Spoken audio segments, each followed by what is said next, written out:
उपासक अपने गुरु प्रदत्त इष्ट मंत्र, इष्ट नाम, इष्ट रूप, इष्ट धाम, इष्ट प्रेमी, इतना ही मन दौड़ाने का स्थान है हमारा। इसके अलावा अन्य सब निषेध है। जहां हमारा मन परम सुख में डूबेगा वो यही स्थान है। गुरु प्रदत्त इसलिए कि उपासना सिद्ध तभी होती है जो सांगोपांग होती है। सांगोपांग कहते हैं गुरु प्रदत्त नाम, गुरु प्रदत्त मंत्र, गुरु प्रदत्त कंठ अर्थात इष्ट और गुरु प्रदत्त ग्रंथ अर्थात आचार्य वाणी। जाके यह सांगोपांग उपासना हुए वाको या रस सिद्ध होए, वही इस रस का रसास्वादन कर सकता है। तो अहोभाग्य है उपासक को जिसको गुरु प्रदत्त उपासना प्राप्त हुई है। ये बहुत बड़ी निधि है। अगर उपासक उपास्य देव का भरोसा हृदय में रख ले, फिर सारी जिम्मेवारी आराध्य देव उसकी ले लेते। योगक्षेमम वहाम्यहम्, निश्चिंत हो जाता है उपासक। न लोक की चिंता, न परलोक की चिंता। बड़े से बड़े भय के अवसर पर भी हृदय में एक अद्भुत शीतलता, एक अद्भुत आनंद की उपस्थिति रहती है, क्योंकि आराध्य देव उसके हृदय में प्रकाशित हो गए हैं। जब तक कोई अन्य भरोसा, अन्य आश्रय है, तब तक उपास्य देव त्रिगुण माया का पर्दा लगाकर हृदय में ही छुपा छुपी का खेल खेलते रहते हैं। श्रीपाद प्रबोधानंद जी महाराज कह रहे हैं, क्यों अन्य का आश्रय ले रहे हैं? अन्य में आपका शरीर भी है, आपका अंतःकरण भी है, आपका स्वभाव भी है, और आपका शारीरिक संबंध भी है, आपका इंद्रियों से भोगों का संबंध भी है। ये सब अन्य के अंतर्गत आता है। अनन्य में एक ही बात केवल होती है, आराध्य देव बस, कुछ और नहीं। मेरे तो गिरधर गोपाल दूसरो न कोई, ये केवल अनन्यता का स्वरूप है। श्रीपाद बहुत करुणा करके कई श्लोकों में इस शब्द का प्रयोग किया है। कह रहे मरिष्यसि कदा सखे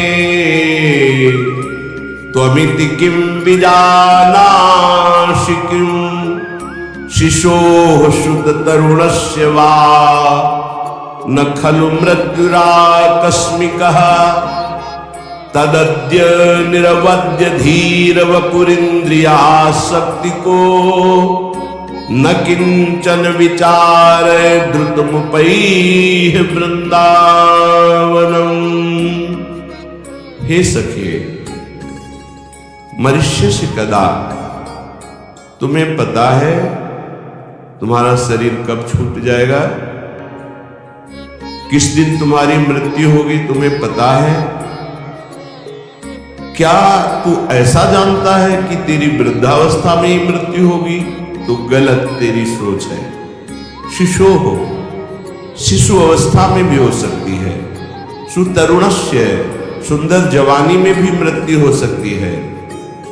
खलु मृत्यु राकस्मिक, अकस्मातिक, कभी भी किसी भी समय किसी अवस्था में हो सकती है। तदद्य निरवद्य धीर वपुर इंद्रियाशक्ति को, इसलिए मेरी बात मान लो। यदि अपनी इंद्रियों को तुम रोक पाओ और मन को नाम में लगा दो प्रिया प्रीतम के, तो ये जीवन तुम्हारा सार्थक हो जाएगा, धन्य हो जाएगा। नहीं, अच्छे अच्छे मृत्यु का अवसर आने पर भयभीत हो जाते हैं। ध्यान रखना, मृत्यु ऐसा भयावह नाम है जो सबके होश उड़ा देती है, पर जिनके होश श्री जी के चरणों में समर्पित है वो मृत्यु के होश उड़ा देते हैं। मृत्यु भय प्रदान करती है। वो ऐसी अभय अवस्था में होते हैं कि मृत्यु भी कुछ नहीं बिगाड़ सकती। जब ध्रुव जी परम पद में आरूढ़ होने के लिए चरण बढ़ाए भगवान का दिव्य विमान पार्षद, तो काल प्रकट हुआ और बोले इस लोक की मर्यादा है, मैं स्पर्श करता हूं तभी कोई आगे जाता है। तो ध्रुव जी ने कहा ठीक है, मैं स्पर्श करता हूं आपको, और काल के माथे पर पैर रखकर भगवान के दिव्य विमान पर पार्षदों ने हाथ पकड़कर ऐसे बैठा। भक्त काल के माथे पर चरण रख करके चलता है, पर वो भक्त जो अनन्य है प्रिया प्रीतम, जो अनन्य है प्रभु का, प्रभु के सिवा किसी अन्य से आस विश्वास नहीं है। तदद्य निर्वद्य धीर वपुर, बहुत धैर्यवान हो जाओ। मृत्यु की तैयारी करनी बड़ा कठिन है। जीने के लिए तुम हर प्रयास कर रहे हो, लेकिन मरने के लिए कौन प्रयास कर रहा है? धन्य है वो जो अपनी मृत्यु की तैयारी कर रहा है।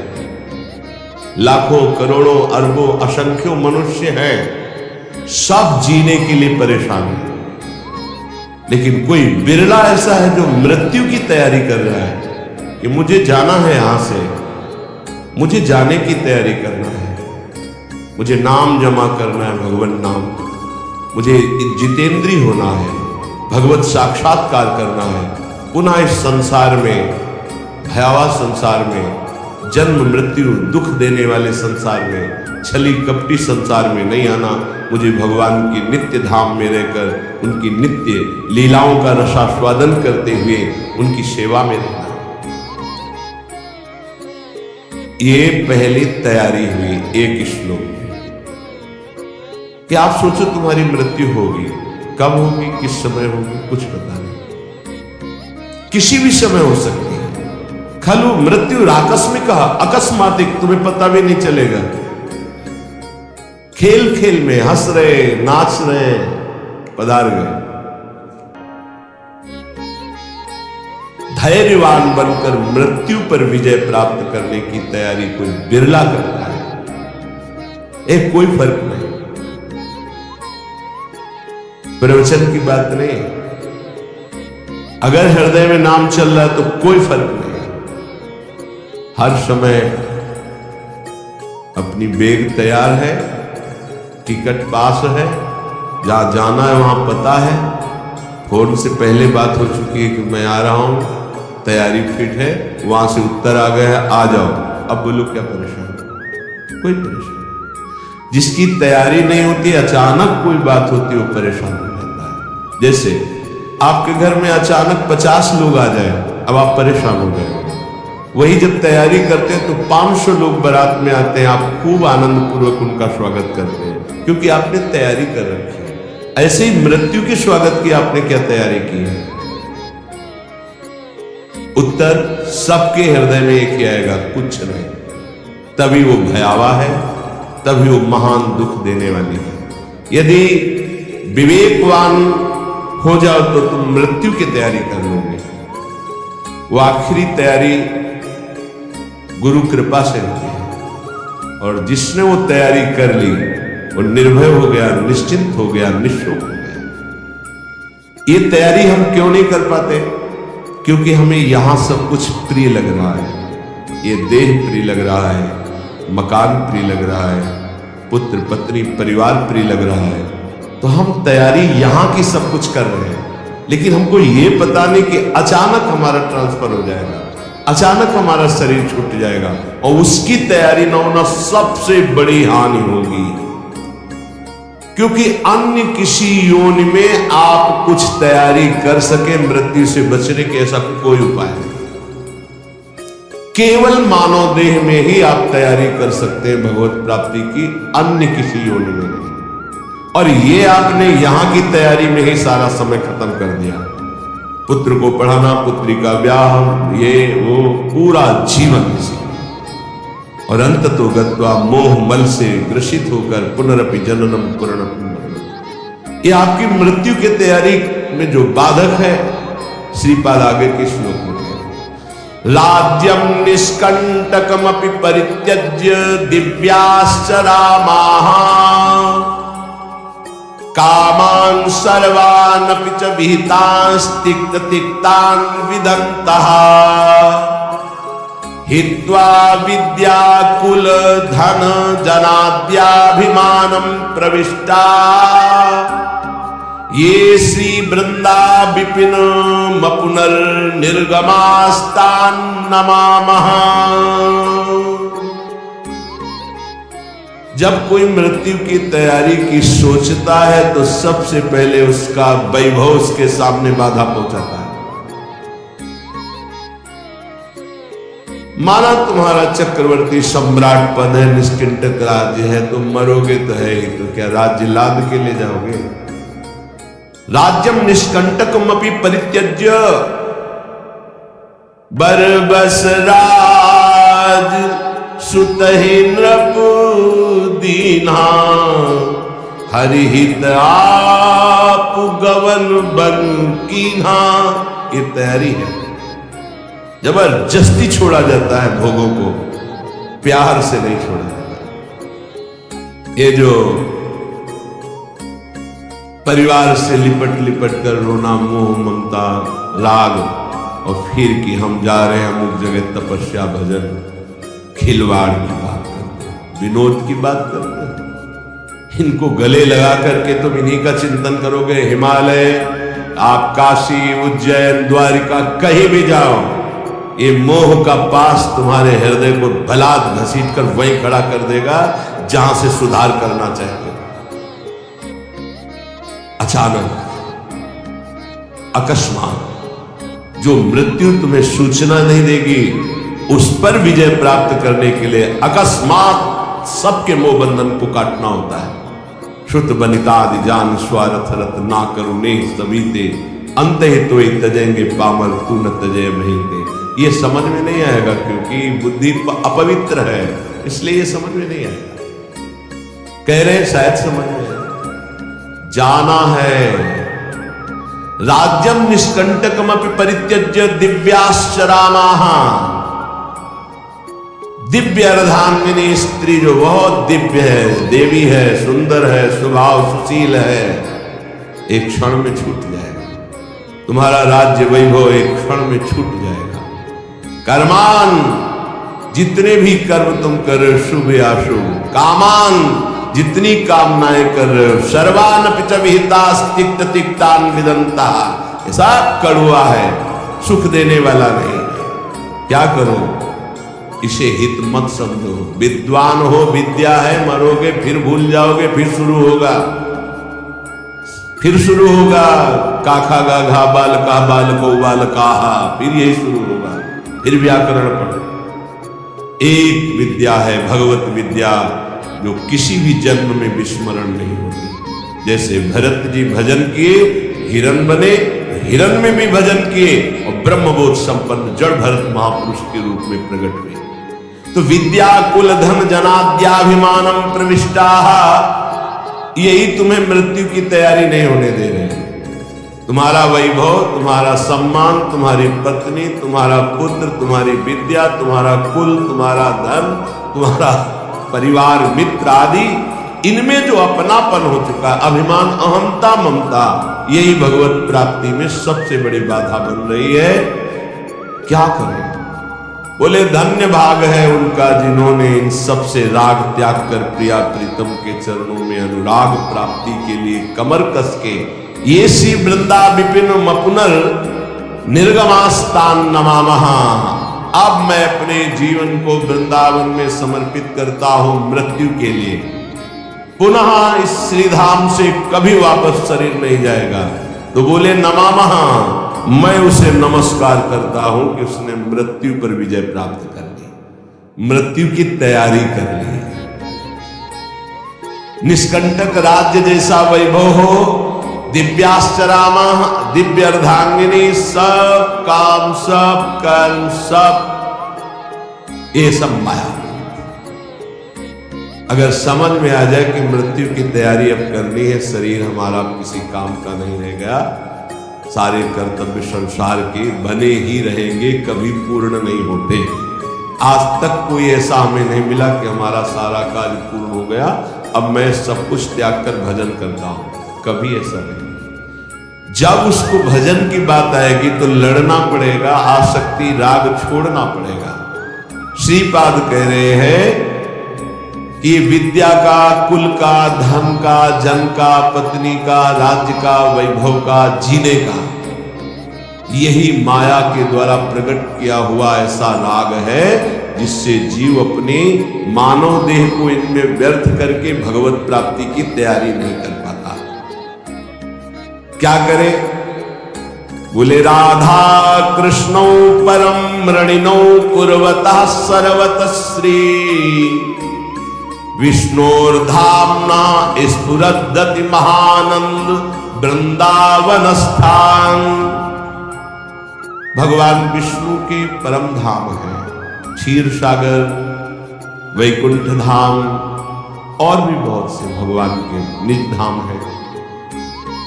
इन सब में महामहिम, जहां अधिक प्रेम रस की स्फूर्ति होती है, बड़ा रसमय स्वरूप। विष्णु का तात्पर्य होता है व्यापक तत्व। विष्णु किसी एक का नाम नहीं है। विष्णु का तात्पर्य होता है व्यापक तत्व। जो उस तत्व स्वरूप भगवान है, उनके बड़े धाम, उन्हीं का कैलाश है, वही शिव रूप में है, वही ब्रह्म धाम में है, वही क्षीर सागर में है, वही वैकुंठ धाम में है। बोले उन्हीं परम तत्व का एक बड़ा रसमय धाम है जहां प्रेम की अत्यंत अधिकता है, उसका नाम वृंदावन धाम है।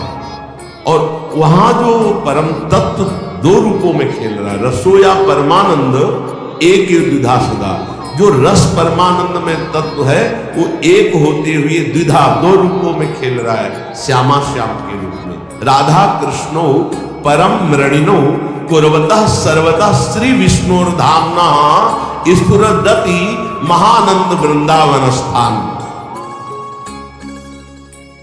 बड़ी महिमा की बात है। यदि आपको श्रीधाम वृंदावन आने को मिल गया, श्रीधाम वृंदावन का परिचय मिल गया, अब तुम्हें यहां ऐसे रहना है। अगर रहने को मिल जाए आजीवन, तो कह रहे जंतुन हंतुम विरचित कृति नप्युरु प्रेम भाजो। चाहे वो मेरे को अंग अंग काट दे तो भी मैं नहीं जाऊंगा वृंदावन से। ये आखिरी मृत्यु पर विजय प्राप्त करने की बात है, क्योंकि साधना करके भगवत प्राप्ति करना बहुत कठिन है। तो आश्रय से भगवत प्राप्ति होती है। धाम का आश्रय, धामी का आश्रय, नाम का आश्रय, लीला का आश्रय। सबसे ज्यादा सरल पड़ता है धाम का आश्रय। जो निरंतर नाम जप करने का फल है, वो निरंतर जो धाम वास कर रहे हैं उनको स्वाभाविक मिल रहा है। जो निरंतर रूप ध्यान का फल है वो धामवासी को मिल रहा है। जो निरंतर लीला चिंतन में डूबे हुए महापुरुषों की गति वही निरंतर धामवासी को प्राप्त होगी। बहुत दुर्लभ है श्री धाम वृंदावन का अखंडवास। कह रहे हैं कि जंतुन हंतुम, यहाँ के कोई जीव जंतु या यहाँ के कोई ब्रजवासी जन यदि हम पर प्रहार करते हैं तो हमें सह लेना चाहिए, पलट कर वार नहीं करना चाहिए। मृत्यु की तैयारी करने वाले की बात कह रहे हैं, यहां तो बड़ी बात कह रहे हैं, जंतुन हंतुम, मुझे मार ही क्यों न डाले। बड़ी बात है, ये तैयारी हो जाएगी, आपको प्रिया प्रीतम की प्राप्ति हो जाएगी। बहुत कठिन है ऐसा समर्पण होना। जंतुन हंतुम, कोई भी जीव जंतु। एक बार काली दह में जहां पूज्य श्री जगदीश बाबा रहते, वही श्रीधर बाबा विराजमान थे, जिनकी सेवा में जाते थे। उन्होंने बताया कि एक वृद्ध संत 2:30 बजे रात्रि की परिक्रमा लगाते थे। तो सर्दी के समय 2:30 बजे रात्रि के बहुत ही बिरला कोई तो परिक्रमा में, तो कुछ ऐसे भगवान की लीला से कुत्ते थे जो सर्दियों में अगर शूकर निकल पड़े तो घेर कर उसे मार देते थे, खाते थे। तो बाबा उधर से निकले तो उसी आवेश में वो कुत्ते बाबा के ऊपर टूट पड़े।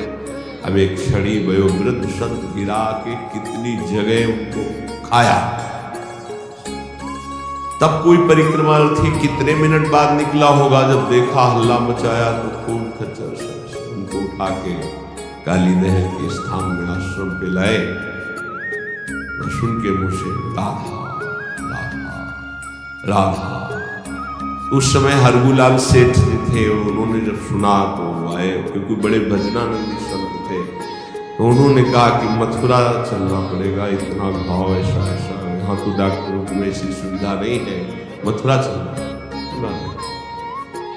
हम जीने के लिए वृंदावन नहीं आए, हम मरने के लिए आए हैं, और ये प्रियाजू ने हमें बुलाने की लीला की है, मुझे मथुरा नहीं जाना। वो बहुत पीड़ा हो रही थी, वृंदावन की रज लाओ हमारे शरीर पे लगाओ, जय मिनट हम जीवित है ते मिनट कीर्तन करो, बस यही जीवन का हमारे परम विश्राम, मुझे औषधि नहीं लेनी। अगर वृंदावन में औषधि हो रही तो हो रही, नहीं हो रही तो नहीं, शरीर छूट जाए, मैं छोड़ने के लिए आया हूं। ये है तैयारी मृत्यु की। जंतून हंतुम विरचित कृति न पिरुप प्रेम भाजो। बहुत बड़ी तैयारी करनी पड़ती मृत्यु पर विजय प्राप्त करने। कोई मेरे ऊपर प्रहार करेगा तो मैं उसको सम्मान दृष्टि से देखूंगा। क्यों? क्योंकि ये शरीर ही तो बाधा था, शरीर को नष्ट कर देगा और मैं प्रियाजू से मिल जाऊंगा, तो मुझे सम्मान नहीं देना चाहिए उसको कि मेरा काम बना दिया, मेरी बाधा को हटा दिया, मेरी श्री जी से मिला दिया। ये कैसी कोई सोचेगा? ये कोई महाभागवत सोचेगा, साधारण व्यक्ति तो सोच ही नहीं सकता। कह रहे मैं दान और मान के द्वारा उसे पुष्ट कर दूंगा जो मेरे ऊपर प्रहार करेगा।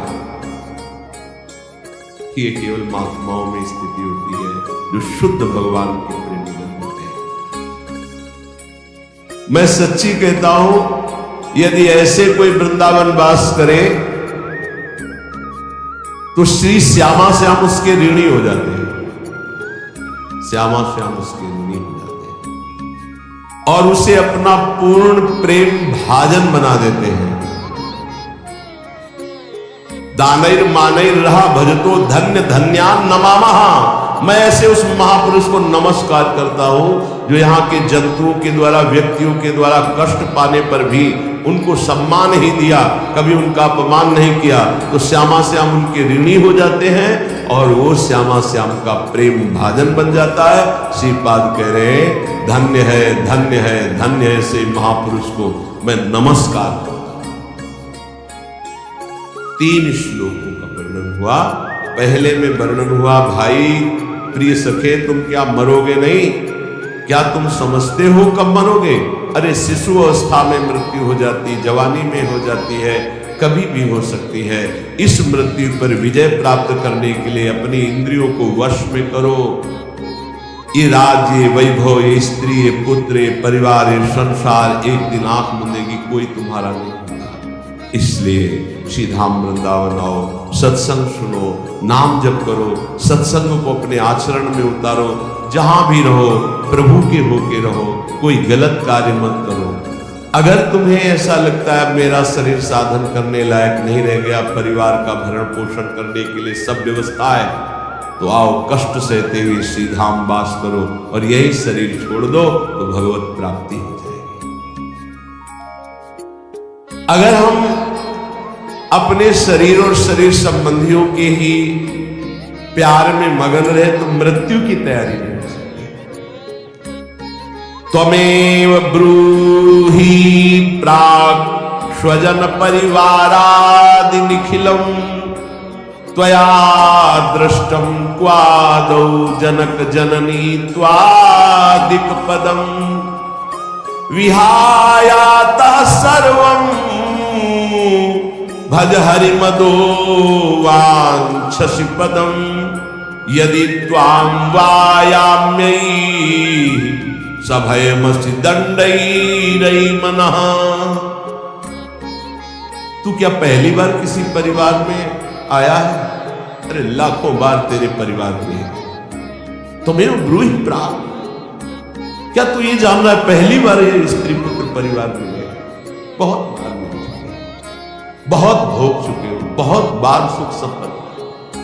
एक राजसूय में चीटा एक छोटा सा दाना अन्न का लिए लंगड़ाता हुआ जा रहा था, उसकी एक टांग टूटी हुई, 3 टांगों से अर्जुन जी ने कहा राजस्व यज्ञ में सब निहाल हो रहे हैं, प्रभु इस चीटे को भी निहाल कर दो, कभी इसको भी तो सुख दो। तो भगवान श्री कृष्णचंद्र जी ने कहा 14 बार ये इंद्र बन चुका है, जो आज 3 टांगों से लड़खड़ाता हुआ छोटा सा दाना अन्न का लेकर बड़े भार से चल रहा है, वो 14 बार देवराज इंद्र हो चुका है सृष्टि में। इसका मतलब है हम तुम भी ये सब भोग चुके हैं।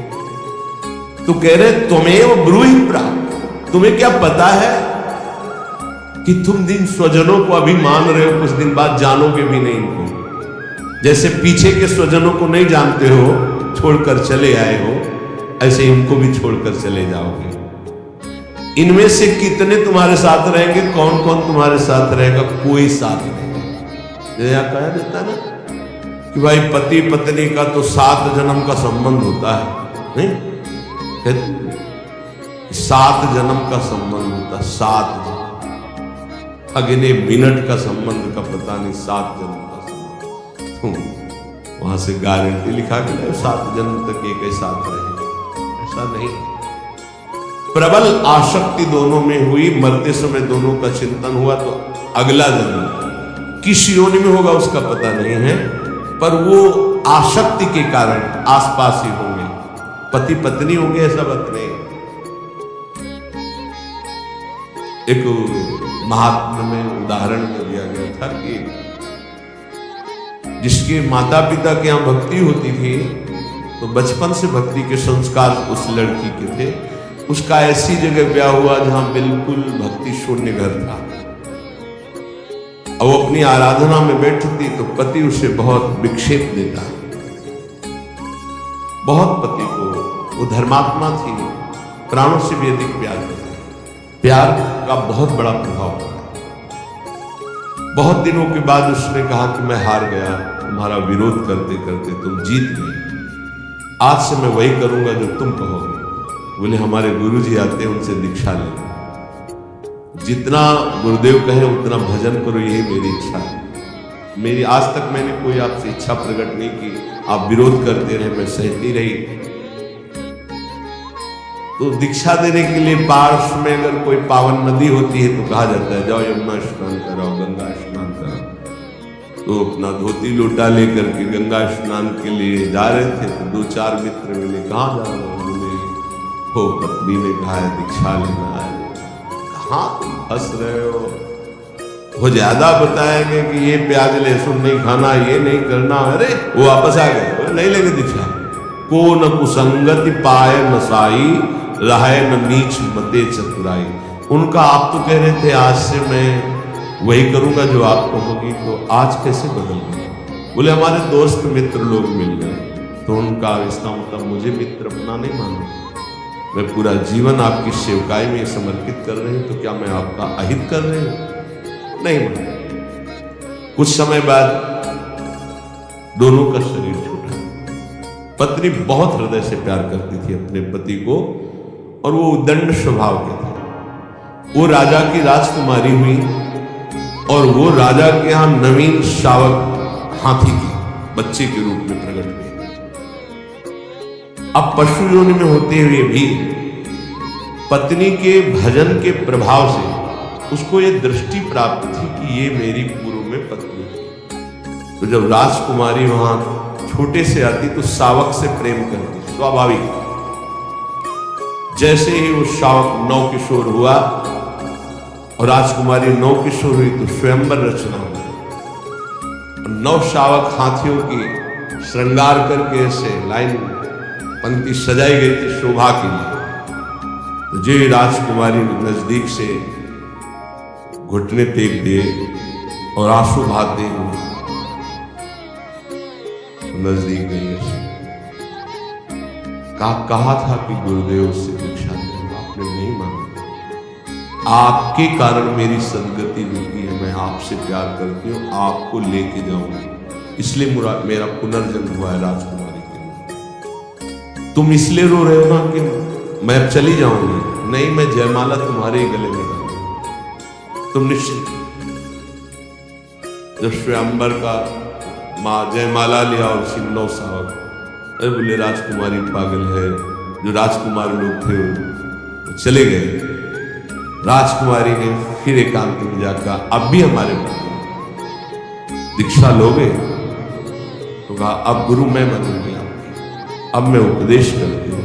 कान में नाम दिया, मंत्र दिया, उसके प्रभाव से उसका शरीर छूटा और वो भगवत प्राप्त हुई और वो भी भगवत प्राप्त हुई। अगर दोनों भगवत मार्ग के पथिक हो तो भगवान के समीप एक ही साथ जाकर के अपने स्वरूप में रह सकते। ऐसा नहीं कि तुम्हारे कहने से हो जाएगा कि 7 जन्म तक हो, कोई किसी का नहीं, मिनट में सब अलग अलग। तुम्हें ब्रूहि प्राक। ए भाई, तुम क्या जानते हो कि तुम्हारे कितने परिवार छूट गए हैं, उनकी याद भी नहीं है? तो इस जन्म के परिवार की तुम क्या याद करोगे? जितने दिन हो केवल उतने दिन तुम्हारा मोह जाल तुम्हें जकड़े हुए हैं। देख, तेरे सामने तेरे बूढ़े जन गए ना, तेरे को भी ऐसे ही जाना होगा। वो नहीं रहे तो तू कैसे रह सकता है? विचार कर, विचार कर। त्वया दृष्टम क्वादौ जनक जननी त्वादिक पदम तो विहाय आता सर्वम भज हरिमदो वांछस पदम। इसलिए मेरी बात मान जाओ, समस्त रागों का त्याग करके हरि चरणारविंद का भजन कर ले तो परम पद की प्राप्ति हो जाएगी। नरदेह मिदम बहु साधनाकम यदवाप्य सनिद्र दम्बकः पशुदेह गेह वन स्थितिकम प्रतिपद्य करस्यस किम भजनम। ए मूर्ख, तू इस मनुष्य शरीर को प्राप्त करके चाहे जितना धन कमा ले, चाहे जितना भोग भोग ले, यहां से खाली हाथ जाएगा। तेरे नेत्र बस रूप देखने में, इंद्रियां भोगों में, शरीर नाना प्रकार की वासनाओं में लगाए हुए हो, क्या तेरे हाथ लगेगा? नरदेह विदम बहु साधना करो। अरे बहुत प्रकार की साधना करके इसको पावन करके भगवत प्राप्ति कर ले, इसलिए मानव देह मिली हुई।